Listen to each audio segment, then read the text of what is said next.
Hey guys, what's going on? Brandon here with Exotic Cars 19 with, I guess it's that time, GT350 3-year update.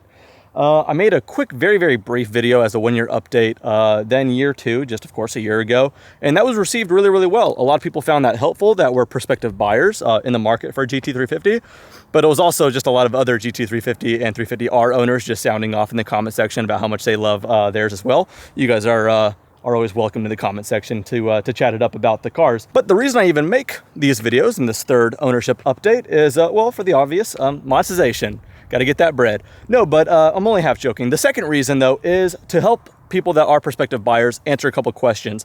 I'll probably put something in the comment section regarding, has my GT350 blown up?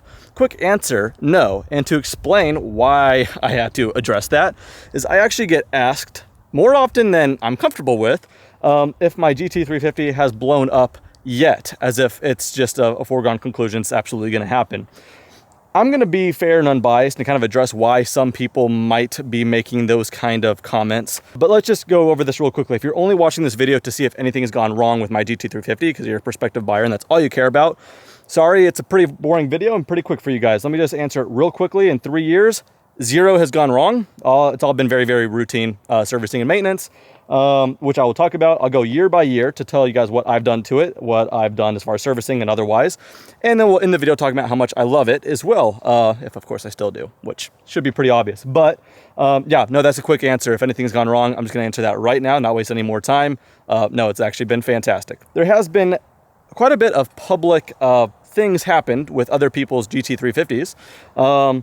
Where the engine had not really acted favorably, to put it lightly. Just to name one, a YouTuber actually, Adam LZ, had I think it was a magnetic gray, looked really nice, no stripe.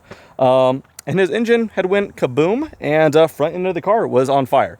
Now, whenever I've heard of anything happening like this, and he was not the only case, I will say this, it has been known that some GT350s have, under heavy driving circumstances on track, combined with maybe something not going right during a routine service, as easy as that, some GT350s have been known to combust. Not the way they're meant to.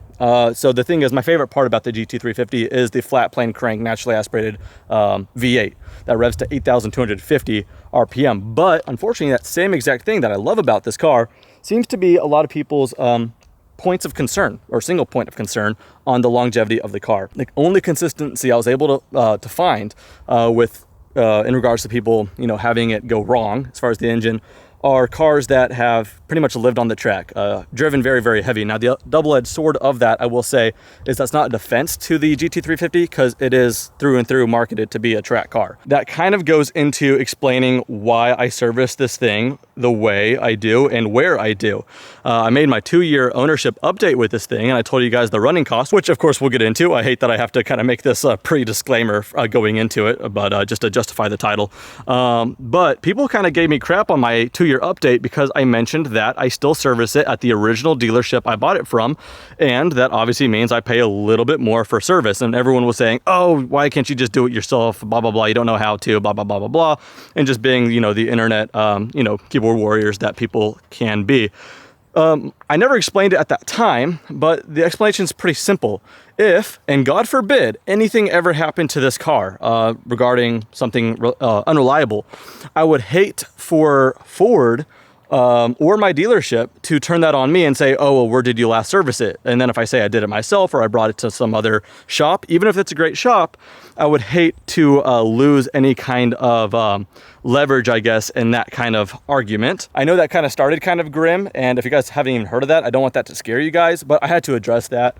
And one other thing to note is these cars are special, but they're not rare by any means. They made the thousands, probably tens of thousands of the standard 350s. They're not a rare car, and when you get cars of that number, some cars might have something that go wrong, and that's just going to be very highly talked about, unfortunately, but that's just the case. With that said, let's talk about the routine servicing. I'll go year by year for the first 3 years, talk about what I've done with everything, and then we'll just end the video with some more romancing about how much I love this car. First thing I did, had it detailed. A buddy of mine just corrected all the paint and added ceramic to it, so fantastic. I waited to 1,000 miles and I got an oil change at the dealership I bought it from. I think this might just be a Ford thing for new vehicles. Your first oil change is free, which is nice on this one. There's no technical break-in period, but it's just something I like to do. You're only going to get to your first 1,000 miles once, and what you do then is up to you. Once I hit 1,000 miles with my car and I was driving it very easy for the first 1,000 miles, I got an oil change with a full synthetic and oil filter change, the likes. So that's what I did. You don't have to, but that's what I did. I heard of a lot of people doing the resonator delete with their 350s to make them scream like the 350Rs. I didn't do that right away. It took me to ride a shotgun in someone else's 350 with the resonator delete, and there was no going back. So pretty soon after, I did the resonator delete on my car. And then just past that, this is towards the end of year number 1 with this, it was at the certain time to get oil change number 2. I never got an oil change with this based off the mileage. It was never too high mileage, so it was just based off the time. It was about 6 or 7 months later, I went ahead and got an oil change. My first oil change that I paid for was, at the time, again, about 2.5 or so years ago at this point, was $110 for full synthetic and the oil filter. So yeah, $110 out the door. And again, that all kind of started because I just wanted that clean record of having the car serviced at the dealer I bought it from. And looking back, I am glad that that's what I've been doing. Anyway, 110 bucks. And that wraps up everything for year 1. It was my daily driver for the first year. Starting of year 2, did another oil change. That one went up just a little bit at $130. Full front PPF, so that is the side mirrors, both side, and then starting here, all the way forward, front bumpers, quarter panels, and the hood. That was done with SunTech film from Best Book Paint Protection here in Austin, Texas, if you guys are local. Then fast forward a few more months, and then it's time for another oil change. This is the third I paid for, 4th total. This one went up another 30 bucks. That was $160 for the 4th oil change. I asked them at that point and they said, yeah, just parts are getting more expensive and oil, blah, yada, yada, yada. And then I had that confirmed with people that are, you know, servicing their 350s from Ford dealers at different states. And they said, yeah, that's kind of the way it's going. So I don't think I'm the only one. If you guys want to chime in on that, let me know. So that's the end of year 2. Again, pretty drama-free. By the time year 2 started, I should say, this was no longer my daily driver. So the mileage kind of went down quite a bit, and I was driving my Ford Raptor, and I have been ever since for the last 2 years.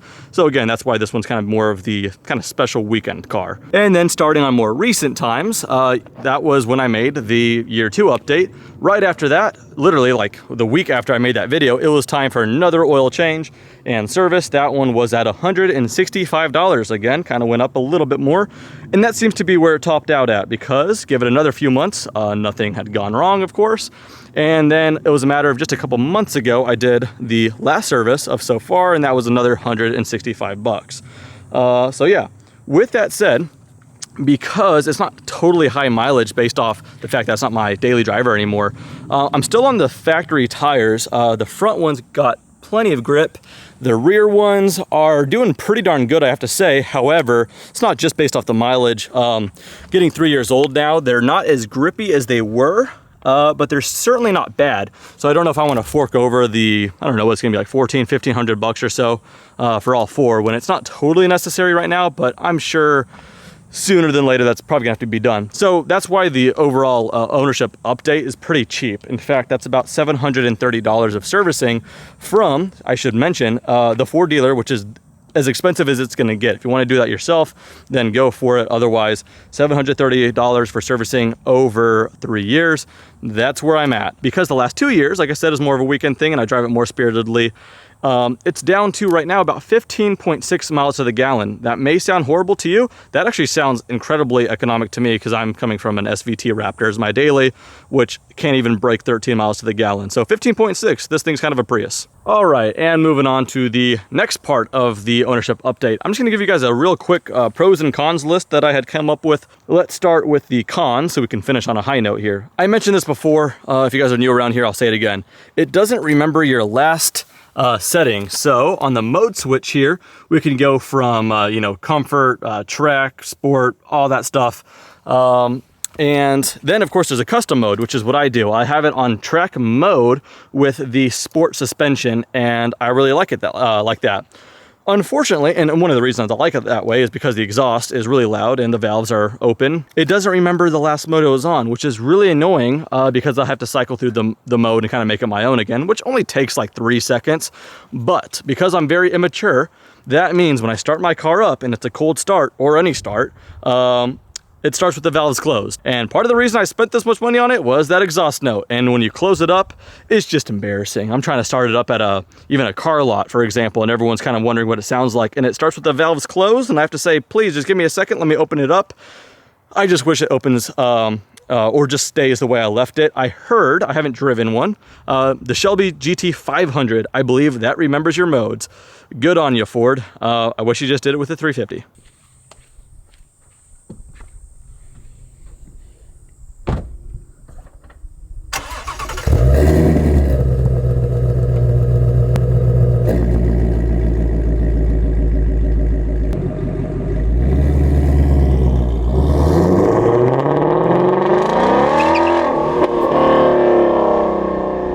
The next one you guys might see if you saw my video from about 1.5 years ago where I was sliding this thing around in an empty parking lot when it was raining.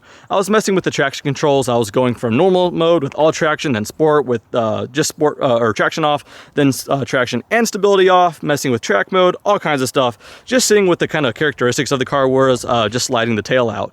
What I ended up getting more often than I would like was a little error message saying service advanced track, and I had to turn the car off and then back on to make that go away. I've seen other people had that with even their GTs and the GT350s. So service advanced track, whenever I got a little tail happy, I don't know what that's all about. That actually kind of leads me to the other point, the sliding characteristics. Now, I am not Chris Harris by any means. I'll be the first to tell you. YouTube seems to have a lot of talent as far as drivers. I'm not one of them. Let me just be the first to tell you that.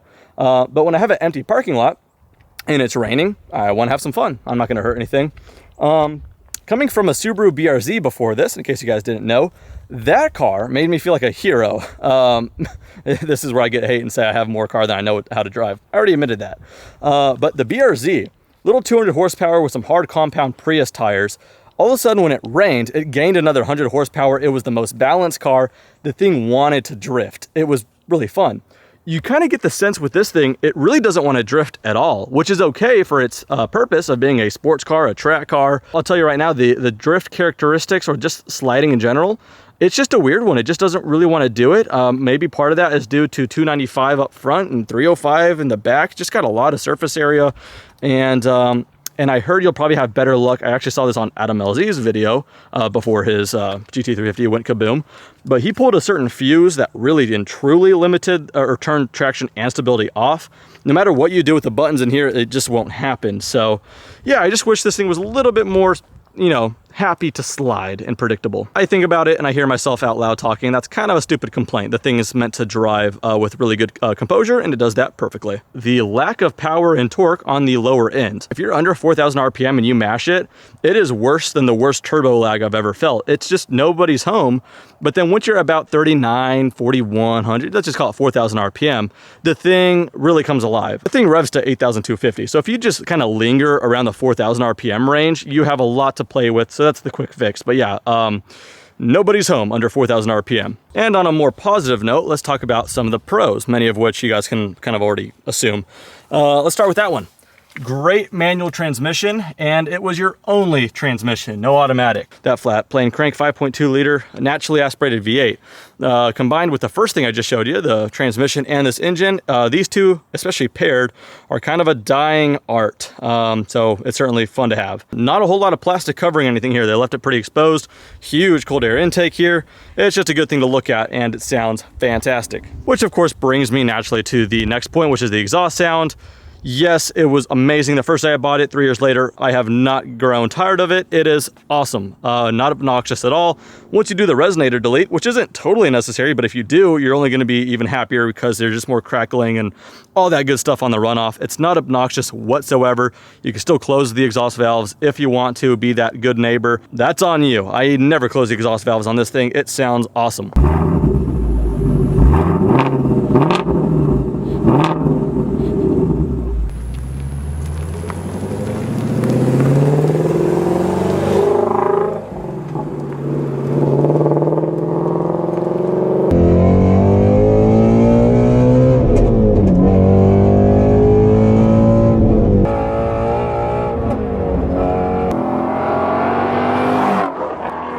Another thing, a little bit more mundane, the ride comfort is super, super smooth. You may assume that because it's a Mustang, but you may not assume that just because it's the 350. But let me just tell you, I mean, it was my daily driver for the first year, and it still would be if I didn't have my truck. Easy. It's just, yeah, how else can I really elaborate on that? It's very, very easy to drive, and the ride comfort is awesome with your 3 suspension modes. And then, of course, the last thing on my quick pros list is a bit subjective, but the looks of it, like, I don't know, I've heard plenty of things of the GT350. I've never heard anyone complain about the looks, but of course it's subjective and opinionated. If you're someone who thinks the GT350 doesn't look good, yeah, you're wrong. I think it looks awesome. Very iconic Shelby, very iconic Mustang, and it being the first Shelby to come out ever since Carroll Shelby had passed away, they had to make it right, and I think they did really, really well on it. So I'm a big fan of the way it looks. Now that we have some overcast, let me see if I could get a shot of the back. That's another great angle. Very, very nice and wide. Oh man, I just like it. If you guys were curious, this is, oh, that lighting's terrible, but this is Lightning Blue, which they only made for 2017 and 2018 with the white stripes and black pinstripes. Do not mind how dirty it is. I gotta clean it.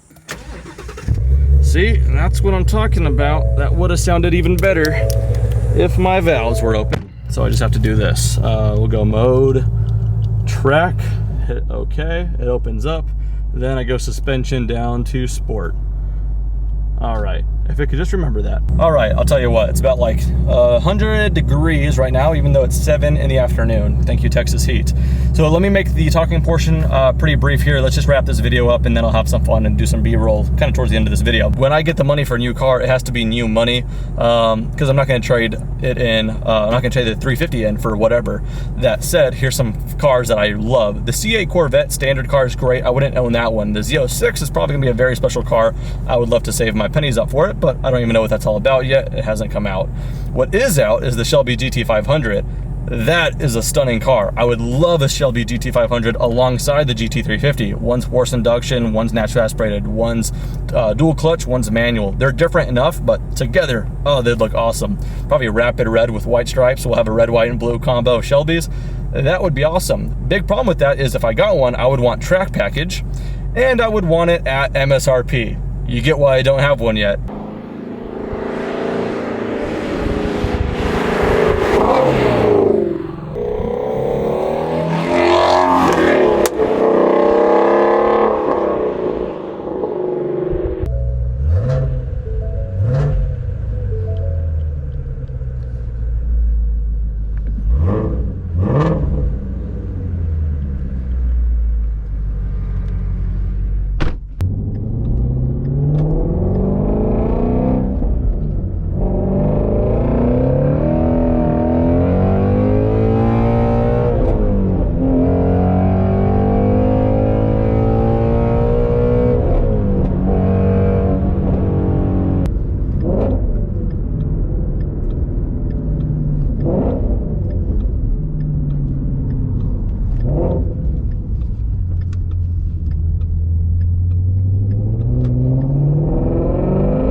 And I know that point of view drive portion was pretty brief, but I think that's a pretty good note to end it on. I'll end this video just on the GoPro footage real quickly. But yeah, I guess in short, will I recommend this car? Absolutely, and I recommend it very, very frequently. People direct message me on my personal Instagram or on Exotic Cars 19, and yeah, I've got a lot of people ask if it's worth trading in for X car or just buying outright, and my answer is always the same, and that's from my experience, absolutely. So that's why I sleep very well at night, knowing I've recommended this car to a lot of people, and many of which bought cars based off what I said, which is crazy. But anyway, for those that have, they reach out to me still and say that they love their car, and that's awesome to hear. I just wish I was paid on commission. Come on, Ford. Anyway, guys, yeah, so that's about it. While I was doing this point of view drive portion real quickly, I actually thought, just in case I didn't draw it out too clearly and make a whole lot of sense in the beginning of the video, I don't want anyone to get scared. I was just addressing some people's concern over the reliability of the Voodoo engine, which has been problem-free for me. But in case I didn't say it too clearly, what I seem to find consistency in is whenever there's something that's not reliable, and again, these are slim cases that make a lot of headlines, it seems to be consistent in that the car was tracked heavily, which is fine, but then also combined with something that maybe went wrong during a service, like something like a filter wasn't tight all the way, and just weird stuff like that. Maybe somewhat design flaw, I don't know, but that's why I service it at the dealer I bought it from. Not only do they know, but if something had gone wrong, that's kind of my second insurance. So just thought I'd make that clear out. But I don't want anyone to get scared by what I said in the beginning or here at the end. I love this car and it's going nowhere. So anyway, that about does it for this video. I guess I'll see you guys in another year for year 4 update. Otherwise, if you guys have any questions, leave them in the comment section, and I'll do my best to get to every single one of them. But that does it for this one. Thank you guys so much for watching. Take care.